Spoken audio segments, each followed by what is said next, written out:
A lot of Joe Burrow's teammates have talked about his increased velocity this offseason. Have you noticed any improvements from him? Yeah, I've noticed quite a bit of improvement across the board, not just velocity. He spent a lot of time looking at the things that he wanted to get better at from the season, both mentally and physically, and I think he's done that over the course of the offseason program. He's had a goal in mind of how he wanted to change his throwing motion and mechanics. I shouldn't say motion, but some of his footwork and stance and how he's going to get some more velocity on the ball and all those things. And I think he's done that. And so I have noticed it. He's throwing the ball with a little more velocity. It's allowing him maybe to hang on to the ball an extra split second and be able to fit into a window a little bit later than he did a year ago. So I think all those things are positive. Obviously it's easy to do in 7-on-7 with no rush and all that. But all the things that he's worked on have been really positive. I'm excited about where he's headed. And I'll get to put it all together here when we come back in about a month. Coach, what about his connection with Jamar? It looks like Jamar is kind of everything you guys expected. And where's the connection there, do you think? And what do you expect from Chase? They definitely, you can tell they played together. Just like you see with Joe now and TB and T after a year of time together playing, they communicate clearly. They know what's expected on routes, and Joe sees their body language. He sees their placement on their leverage and all the things that go along with reading a receiver. And the cool thing is that Joe's done that with Jamar for 2 years. And this is the third year of doing it. So they got a good rapport. You can see it and feel it. They know how to communicate with each other. And I think that that's exciting for me is, they don't need to really get to know each other. They do know each other and all the things that Joe expects from a receiver. And there's a transition, obviously, part of that too. Avi, some of the routes are a little bit different. There's a little more volume probably than Jamar was used to. And then Joe's also a year wiser for his NFL experience. And so I think he's going to help bring him along in that regard too, that there is differences here. The coverages tend to be a little bit tighter. They're more varied. And you get a bunch of different types of players you go play against outside. So there'll be a little bit of a learning curve, sure. I'm sure for Jamar in some degree, but as far as his rapport with Joe, it's very clear that they've got a great relationship with each other and a good understanding of what's expected of each other. Brian, I think Joe surprised a lot of us with all he was able to do over the past several weeks, considering when his injury happened. Did you get about as much out of him during OTAs and the mandatory camp as you could have hoped for? Yeah. We weren't sure. I know Zach's touched on it before, but we weren't sure what it would look like. I kind of stayed in touch with, his rehab process and with Nick Cosgray and those guys down in the strength room and just checking in every couple of days, see how he's doing. So I was optimistic that he'd be pretty well involved and would be able to get some work in. I didn't know what that meant and how much. I wouldn't say I was surprised. Nothing that Joe does at this point surprises me. I think he's earned that right now that, everything he does is going to be at a pace and a manner in which is more than normal. So I wasn't surprised. I was just happy we got a chance to get out there with him, and more so, he was able to get out with his teammates and be able to communicate and talk in the huddle and call plays and just be in the locker room with the guys actively participating. I think that goes a long way.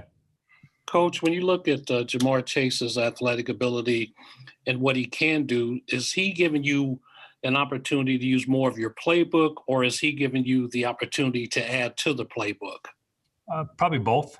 I know it's not the great answer, but yeah, probably both. I mean, he has a unique skill set as a player. His physical dimensions are unique.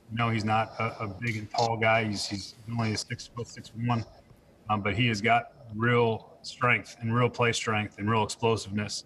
And so he's a detailed route runner. He's got great way to get in and out of his cuts. He can navigate a lot of different things, and just his play strength is the one that stands out the most. But he's got the ability to play inside because of it. He's got quickness, and that play strength allows him to kind of go mix it up in the interior part of the formation. So he can be used a lot of different ways. I'm excited to unlock his potential for him and for our offense. How have you seen him grow over the past couple of weeks during OTAs and minicamp? I've just been impressed by his professionalism. He came in with he was in great shape. He was everything you'd expect from a guy that you took where we took him in the draft. And then mentally, he works at it. He doesn't say a lot, and he just goes. And he does all the things that are required of a receiver at this level to have success. And I think that'll keep his learning curve ultimately not very steep. I think he'll fit right in and play like any NFL receiver is expected to play. And so I think that he's really been impressive in that regard, just as far as his ability to pick it up quickly mentally and then physically being able to translate those things on the field, which is a luxury we didn't have last year, to be able to actually see a guy learn, take it to the field, and be able to execute what's being asked. So it's been fun to watch. Joe mentioned, Coach, that one of his goals was to see it quicker and deliver it, quicker and do everything at a more rapid pace. He always has had answers to the test, but he wants to have the answers, I guess, sooner. Have you seen that he's progressing in that area? I mean, obviously 7-on-7, you've done that. You did that some and throwing on air. It's hard, I guess, to evaluate at this stage, but do you think he's progressing in the way that he wants to in that regard? Absolutely.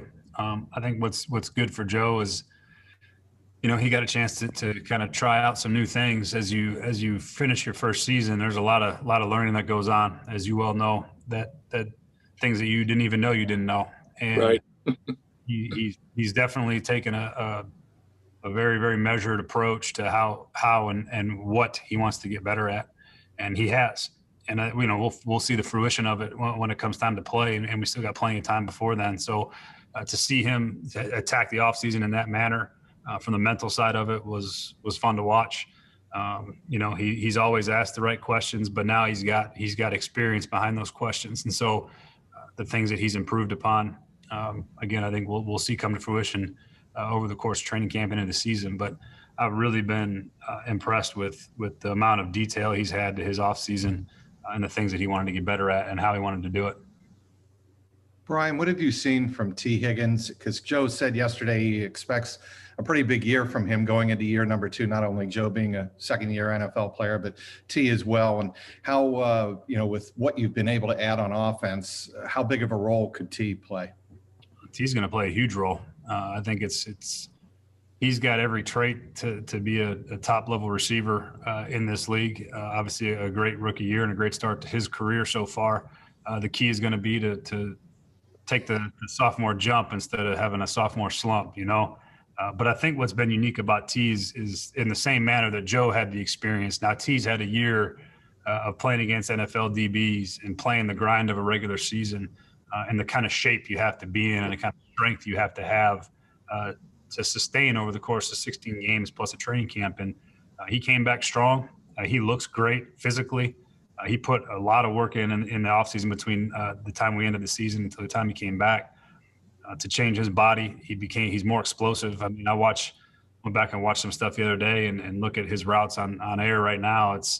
He's markedly more explosive and it's not necessarily that he's gotten faster or that he's a different type of player. It's just that he's understanding how to bring those skills into practice every single day, the consistency that it requires to improve the speed at which you have to play all the time, that when you're a young player, you kind of find your way through. I think he's found that. And now he knows what it takes to get to the next level of his game. And he put all the work in to do it. I'm very, very excited about where he's at and where he's headed. And he's going to be a problem for defenses. They got to deal with him and Jamar. Those are two really good players on the outside that possess all the requisite skills to go win one-on-one. Speaking of that, Brian, I mean, you only got one ball. Mm-hmm. You got Mixon back there. I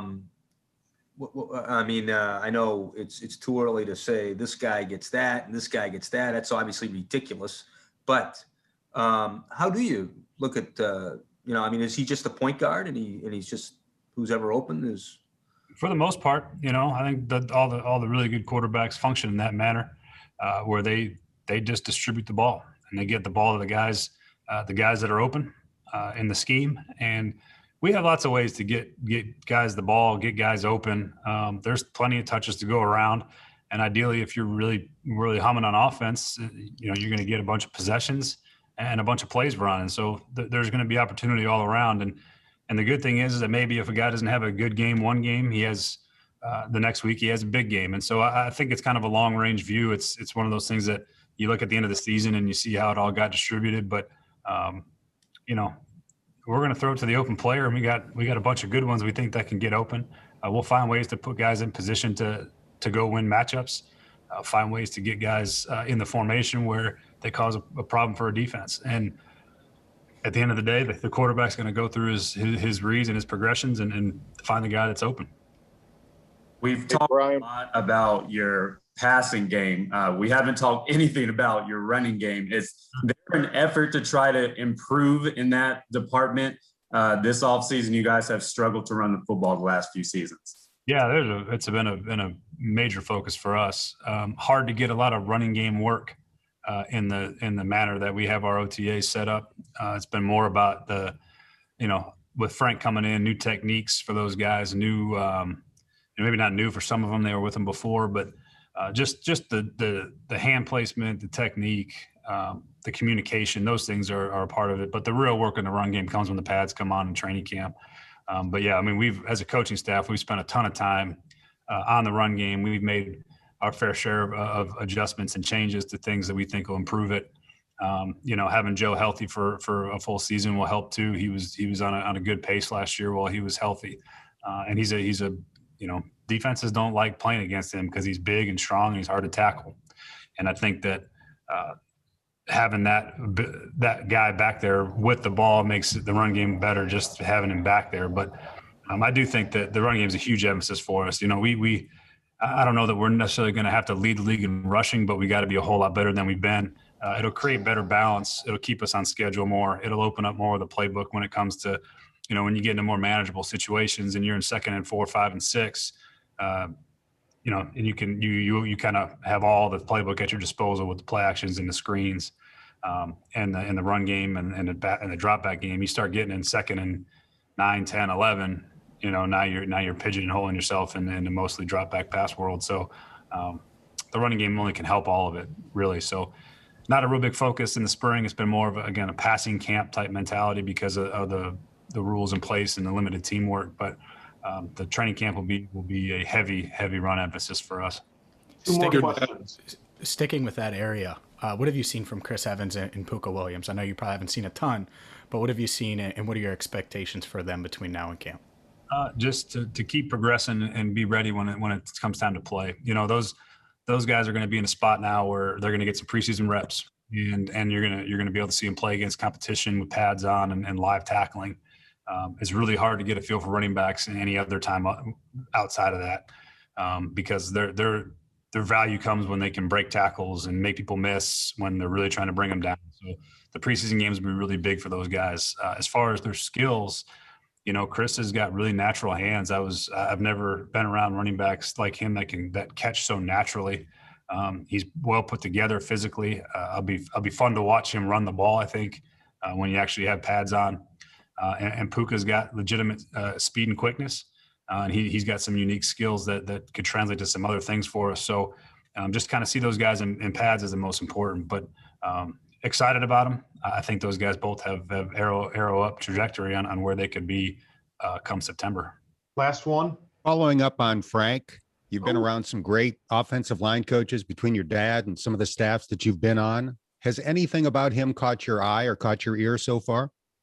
I love watching Frank do his individual stuff. I think he's a great technician. He's a great teacher, and being able to watch him and hear him, he's demanding. There is a standard that is expected to be met, and the way that he interacts with those players, the players love playing for him too.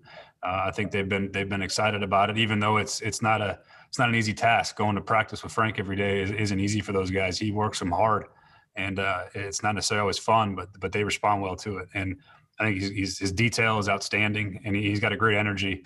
But I think the biggest thing is he's got a great expectation for where he wants this unit to be come September. And I think he's pushing them and grinding them to get them there, and I think they've all responded well to it. But Frank is an excellent coach. I'm really happy that he's here with us.